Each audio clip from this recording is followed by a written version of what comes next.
하나님 말씀 에베소서 4장 1절로 6절의 말씀을 봉독합니다. 그러므로 주 안에서 갇힌 내가 너희를 권하노니 너희가 부르심을 받은 일에 합당하게 행하여 모든 겸손과 온유로 하고 오래 참음으로 사랑 가운데서 서로 용납하고 평안에 매는 줄로 성령이 하나 되게 하신 것을 힘써 지키라. 몸이 하나요 성령도 한 분이시니 이와 같이 너희가 부르심의 한 소망 안에서 부르심을 받았느니라. 주도 한 분이시요 믿음도 하나요 세례도 하나요 하나님도 한 분이시니 곧 만유의 아버지시라. 만유 위에 계시고 만유를 통일하시고 만유 가운데 계시도다. 오늘 개혁주의 액센트 시리즈 설교의 8번째 시간입니다. Reformed Accent, 개혁주의 강조점에는 3가지가 있음을 보았습니다. 첫 번째는 하나님의 주권입니다. 창조주이신 하나님께서 절대적인 권리를 가지시고 이 역사를 주관하심을 저희가 강조합니다. 두 번째 개혁주의 강조점은 언약입니다. 하나님과 우리 사이에 맺은 언약에 대한 부분입니다. 세 번째는 하나님의 나라입니다. 개혁주의 액센트의 이 3가지 중요한 개념들을 중심으로 3부류의 개혁주의 전통이 생겼습니다. 리폼드 액센트와 전통의 관계입니다. 첫 번째는 교리주의자입니다. 이분들은 언약을 조금 더 많이 강조합니다. 그러므로 하나님께서 무슨 말씀을 하셨고 우리는 어떻게 거기에 반응하는가, 즉 우리는 무엇을 믿는가 하는 것을 강조하시는 분들이 교리주의입니다. 이분들은 신학을 체계적으로 발전시켜 오고 있습니다. 두 번째는 경건주의자입니다. 이 전통은 하나님의 주권을 강조합니다. 하나님이 창조주이시며 우리는 피조물로서 창조주, 구원자 되시는 하나님 앞에서 우리는 어떻게 일상에서 하나님을 경험하는가, 우리는 어떻게 하나님과 동행하는가에 대한 강조점이 있습니다. 세 번째는 변혁주의자입니다. 하나님의 나라를 강조하고 있습니다. 혹은 아브라함 카이프의 전통이라고 하고 카이피리언 트래디션이라고도 말합니다. 이 전통에서는 우리는 어떻게 세상에 복음을 전하는가, 그러므로 이 복음으로 말미암아서 하나님의 나라가 이 땅에 어떻게 임하고 확장되어 가는가에 대해서 강조하며 노력하는 전통입니다. 이 3가지 전통은 서로 분리되어져 있는 것이 아닙니다. 모든 그리스도인들에게는 이 3가지 전통이 다 있습니다. 교회에서도 거의 대부분의 교회는 이 3가지 전통이 다 함께 있습니다. 단지 어느 강조점을 조금 더 목회의 중심으로 삼느냐에 따라서 이 3가지 전통이 있다는 것을 말씀드립니다. 오늘은 지난주에 이어서 경건주의자들의 전통에 대해서 살펴보도록 합니다. 경건주의자들의 강조점은 우리는 어떻게 일상에서 하나님을 경험하는가 5가지를 또한 강조합니다. 첫 번째는 예수 그리스도와의 개인적인 관계입니다. 우리를 구원하신 예수 그리스도를 나의 주, 나의 하나님으로 고백하며 그리스도와의 시간을 함께, 더 많은 시간을 함께 보내는 삶, 그것이 경건주의자들의 모습이죠. 성경을 가까이 하고 경건의 시간을 가지며 다양하게 주님과 함께하는 시간을 늘려가는 전통입니다. 두 번째는 성령입니다. 그리스도인의 모든 삶과 교회의 모든 사역은 성령님이 주관하시고 인도하십니다. 모든 영역에서 성령 하나님께서 감화 감동하시며 이끌어 가십니다. 그러므로 경건주의자들은 성령을 매우 강조합니다. 세 번째는 감사의 삶입니다. 우리를 구원하시고 일상의 삶에서 우리에게 은혜를 베풀어 주시는 하나님으로 인하여서 우리는 늘 감사의 찬양과 예배와 기도와 삶의 열매를 맺어가는 전통입니다. 이제 오늘은 네 번째인 교회와 다섯 번째인 말씀과 성례에 대하여서 묵상해 보겠습니다. 오늘 성경 본문인 에베소서 4장 1절을 다시 보겠습니다. 그러므로 주 안에서 갇힌 내가 너희를 구원하노니 너희가 부르심을 받은 일에 합당하게 행하여. 우리를 부르심, 즉 소명에 합당하게 행하는 삶이 무엇일까요? 지난번에 로마서 8장 29절과 30절에서 하나님의 주권에 대해서 살펴본 적이 있습니다. 먼저 30절에 보면 또 미리 정하신 것들을 또한 부르시고 부르신 것들을 또한 의롭다 하시고 의롭다 하신 것들 또한 영화롭게 하셨느니라 말씀합니다. 이 네 가지의 단계를 하나님께서 주권적으로 인도하셨음을 말합니다. 하나님께서 우리를 미리 정하셨다. 그리고 부르셨다. 그리고 그들을 의롭다 하며 결국 영화롭게 하는 이 하나님의 주권에는 한 가지 목적이 있음을 29절에서 말씀하고 있습니다. 29절 말씀입니다. 하나님이 미리 아신 자들을 또한 그 아들의 형상을 본받게 하기 위하여 미리 정하셨으니 이는 그로 많은 형제 중에서 맏아들이 되게 하려 하심이니라. 미리 아신 자들, 미리 정하신 것, 그것은 모든 그리스도인들이 그 아들 예수 그리스도의 형상을 본받게 하기 위하는 하나의 목적이 있음을 성경은 말씀하고 있습니다. 하나님께서 미리 정하시고 부르시고 의롭다 하시고 영화롭게 하시는 일을 주관하시는 분이 성령 하나님이십니다. 모든 그리스도인들이 예수 그리스도를 본받게 하기 위하여 성령님은 이 세상에서 역사하실 뿐만 아니라 특별히 그리스도인들 안에서 역사하십니다. 지난 주일에 성령님에 대하여 살펴보았습니다. 성령님은 오늘 성경 본문 에베소서 4장 2절과 3절에서도 지난주의 내용과 연결되어져 있는 중요한 부분이 있습니다. 2절과 3절입니다. 모든 겸손과 온유로 하고 오래 참음과 사랑 가운데서 서로 용납하고 평안에 매는 줄로 성령이 하나 되게 하신 것을 힘써 지키라. 지난주에 성령에 대해서 강조할 때 말씀을 드렸습니다. 성령의 은사는 그리스도인들의 사역을 행함에 있어서 능력으로 나타나는 부분들입니다. 반면에 성령의 열매는 그리스도인들의 성품이 변화되어지며 또한 하나님과의 관계, 이웃과의 관계가 새로워지는 것을 강조하고 있습니다. 그래서 성령의 열매 9가지를 도표와 같이 3가지의 관계로 설명을 드렸습니다. 첫 번째 3가지는 하나님과의 관계입니다. 사랑과 기쁨과 화평입니다. 우리가 하나님을 먼저 사랑한 것이 아니라 하나님께서 우리를 먼저 사랑하여 주셨고 그로 인하여서 우리는 하나님을 사랑한다 고백합니다. 하나님의 기쁨이 우리에게 먼저 있습니다. 땅에 있는 성도는 존귀한 자니 나의 모든 즐거움이 저에게 있도다 말씀합니다.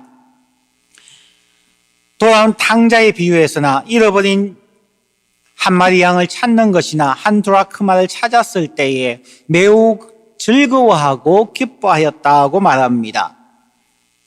하나님의 기쁨으로 인하여서 우리가 구원함을 받고 그 하나님의 기쁨으로 인하여서 우리가 기뻐하며 하나님과 동행을 합니다.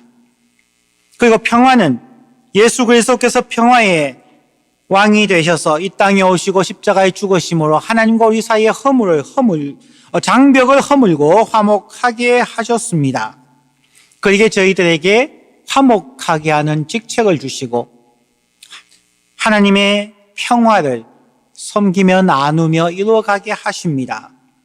그래서 사랑과 희락, 즉 기쁨과 화평은 하나님과의 관계를 더욱 깊어지게 하는 것입니다. 그 다음 3가지는 이웃과의 관계입니다. 이웃을 대할 때에 사람들을 대할 때 우리는 오래 참아야만 합니다. 하나님께서 구약의 백성들을 향하여서 오래 참으셨던 것처럼 저희들도 우리 주의 사람들을 향한 하나님의 사랑과 뜻을 생각하면서 최대한 오래 참음이 필요합니다. 그리고 두 번째는 자비라고 되어 있는데 영어 성경에서는 kindness, 즉 친절입니다. 우리는 사람들 대할 때 친절하게 대해야 합니다. 말에서 친절하고 우리의 몸짓에서 친절하며 눈빛과 관계에서 친절한 삶으로 사람들을 대해야 합니다. 세 번째는 양선, 선을 추구하는 것입니다. 그들에게 구원의 선함과 일상의 삶의 선함을 위하여서 우리는 노력하는 성령의 열매를 맺어야만 합니다. 세 번째, 마지막 세 가지는 나와 나 자신과의 관계입니다. 충성을 말씀드렸습니다. 충성은 자기가 한 말에 대해서 책임을 지는 것입니다. faithfulness는 하나님은 신실하시다. God is faithful. 하나님은 자신이 한 약속을 반드시 지킵니다. 심지어 예수 그리스도가 십자가에 죽기까지 하시면서 본인의 말씀, 언약을 지키셨습니다. 두 번째는 온유, gentleness입니다. 우리가 그리스도인으로 살아감에도 불구하고 실수하고 넘어질 때가 많이 있습니다. 그때마다 우리는 우리 자신들에게 젠틀하게 아주 온유하게 대해 주어야 합니다. 괜찮아. 나는 하나님 안에 있는 존재이다. 하나님께서 우리를 구원하셨다. 하나님이 우리를 인도해 가신다. 라는 말씀으로 자기 자신을 부드럽게 젠틀하게 받아주고 위로하고 격려하는 것이 성령의 열매입니다. 그리스도인들이 지나치게 완벽주의에 빠질 가능성이 많습니다. 그러나 성령의 열매는 부족한, 실수하는 자신조차도 부드럽게 받아주고 위로하고 격려하는 것이 성령의 열매입니다. 마지막은 절제입니다. 모든 면에서 하나님께 영광이 되며 이웃에게 덕을 끼치기 위하여서 우리는 절제하는 삶을 살게 될 때에 우리는 절제할 수 있는 사람, 즉 성숙한 사람이 되어가는 것입니다. 우리는 이러한 성령의 열매를 맺어가면서 궁극적으로 하나님의 교회로 모아주시고 그리스도의 몸된 교회를 세워가게 하십니다.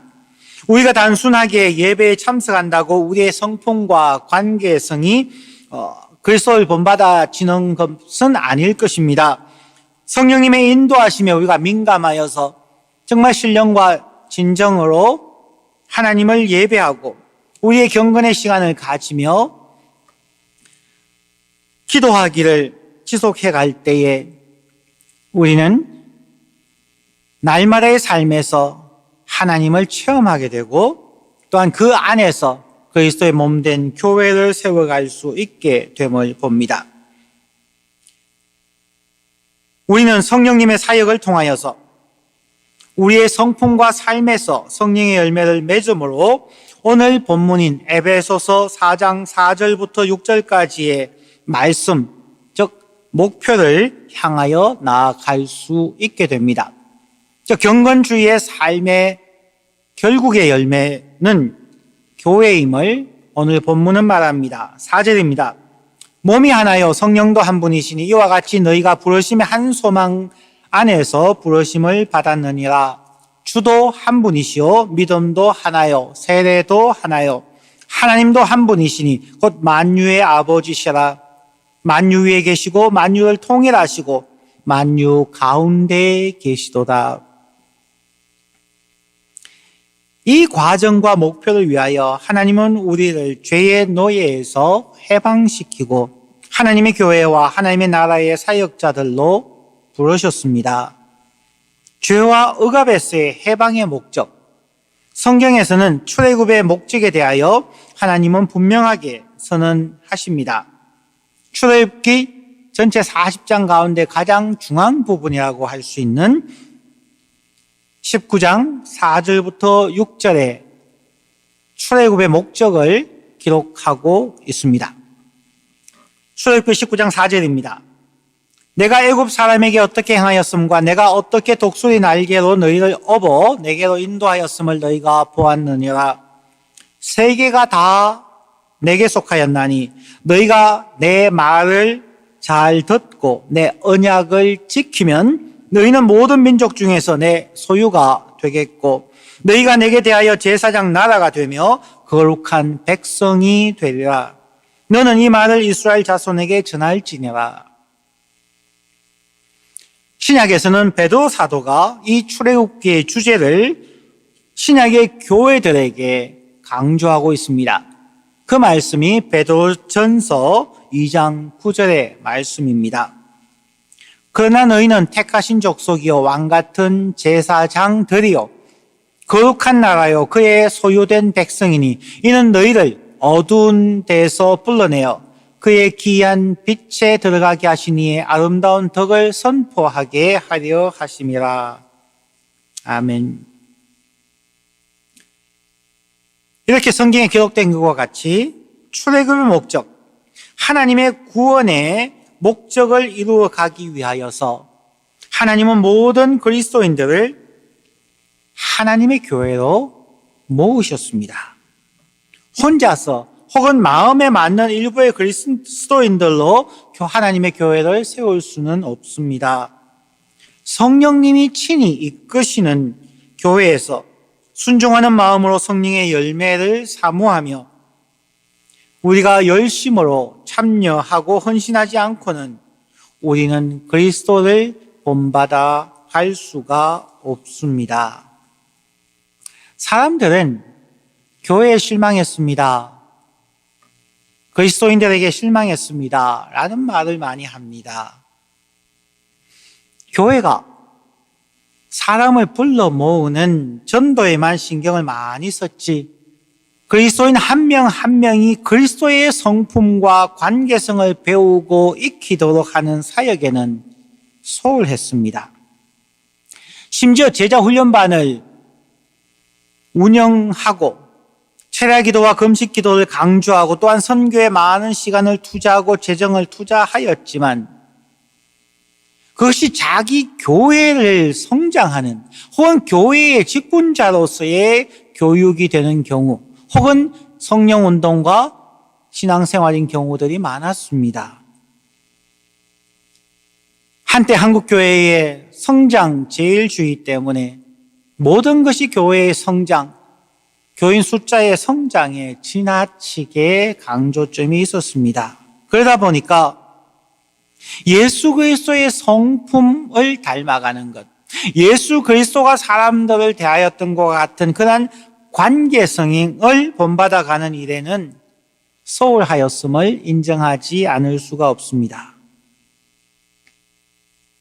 예수 그리스도의 성품과 관계성을 본받아가는 일은 너무나 오랜 시간과 노력이 들기 때문에 그리스도의 형상을 닮아가는 데는 강조점이 약해지고 눈앞에 바로 보이는 열매, 조급함으로 인한 교회 성장주의에 우리는 어쩌면 지나치게 매진하였을지도 모른다는 생각을 합니다. 교회는 무엇일까요? 이제 정말 중요한 질문을 해야겠습니다. 우리가 섬기는 교회, 우리가 이루어가는 교회는 어떤 교회일까요? 그 교회를 우리는 어떻게 평가할 수 있을까요? 신학적으로 이 부분에 대해서 오랫동안 연구하여 왔고 신학화하여 왔습니다. 종교개혁주의자들도 교회의 진정한 표지에 대해서 신학을 정립하고 강조해 오고 있습니다. 진정한 교회의 표지는 세 가지가 있습니다. 그러면 우리 자신들은 이 세 가지의 기준에 얼마나 합당한지 우리 자신을 돌이켜보고 때로는 점검하고 채점해 볼 필요도 있다는 것입니다. 사람도 어떤 사람이 성숙한 사람인가, 어떤 사람이 인격적으로 모범이 되는가를 볼 때에 지식과 감정과 의지라는 지정의의 균형 있는 성숙을 가지고 우리가 판단합니다. 마찬가지로 교회의 표지도 이러한 세 가지에 의해서 우리가 살펴보아야 합니다. 도표에 보면은 교회의 표지가 첫 번째 칼럼이고, 두 번째는 이 표지의 목표가 무엇이며, 세 번째는 그것이 인격적으로 어떻게 나타나는가에 대해서 보고, 마지막에는 공란으로 점수를 매길 수 있는 공간을 마련해 두었습니다. 교회의 표지의 첫 번째는 하나님의 말씀 사역입니다. Ministry of the Word of God. 하나님의 말씀이 가장 중심이 되어지죠. 이 목표는 진리를 아는 데 있습니다. 진리를 알지니 진리가 너희를 자유케 하리라. 진리의 말씀이 여기에 계시니 우리가 뉘게로 가겠습니까? 하나님의 말씀 사역, 진리의 사역입니다. 이 진리의 사역을 통하여서 우리는 지정의 가운데 다 포함되지만 더 두드러지는 부분은 지식, knowledge에 대한 부분이라 하겠습니다.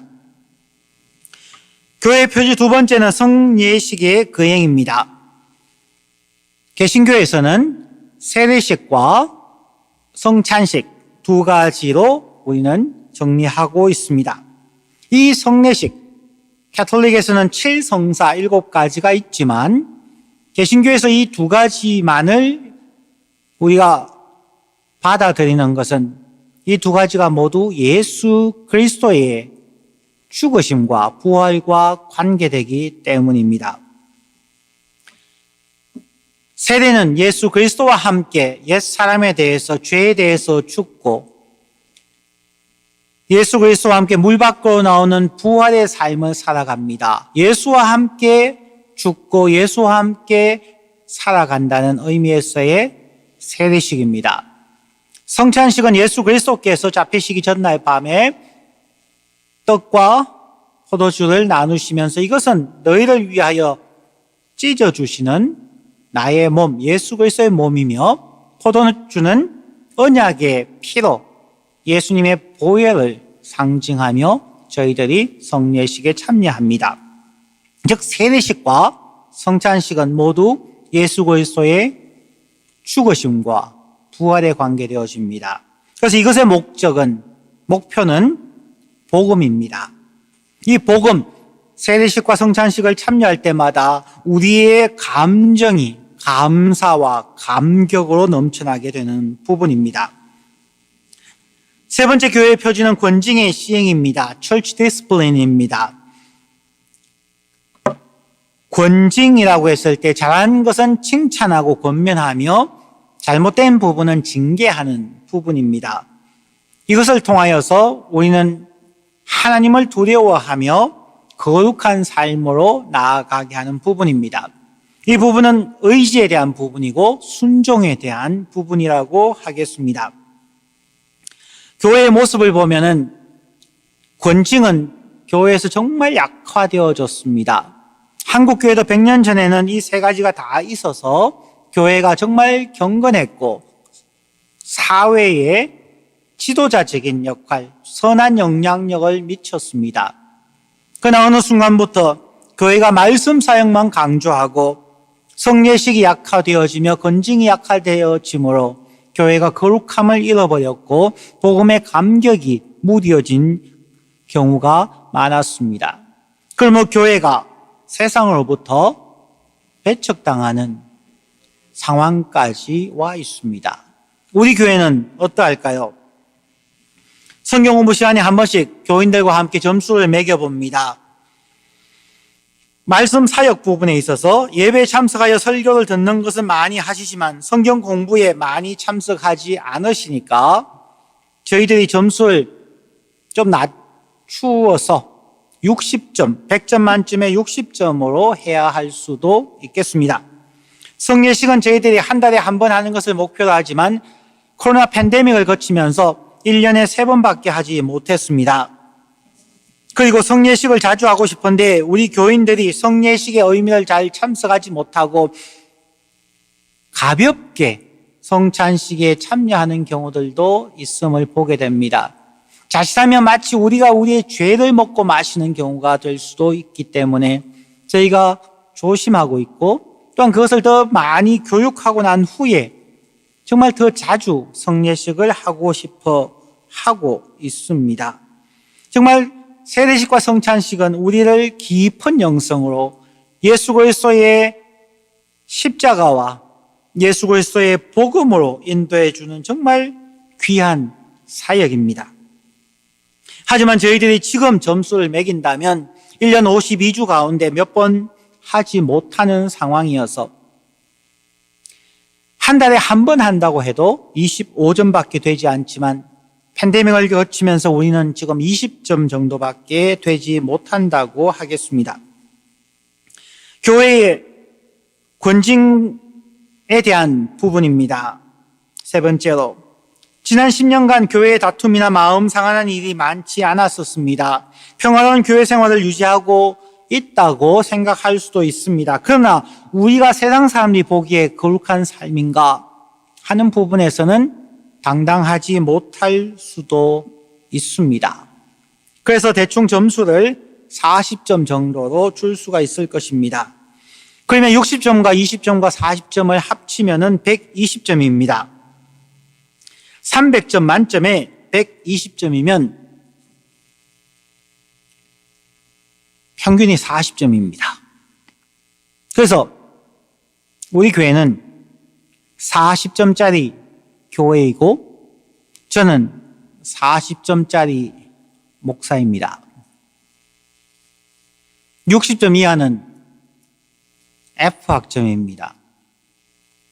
우리 교회는 F학점의 교회이고 저는 F학점의 목사입니다.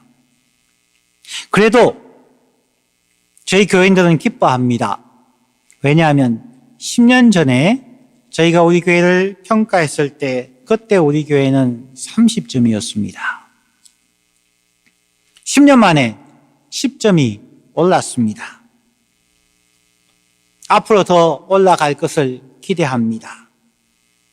성경을 많이 안다고 진정한 하나님의 교회는 아닙니다. 기도를 많이 하고 성령의 은사가 많이 나타난다고 진정한 하나님의 교회는 아닙니다.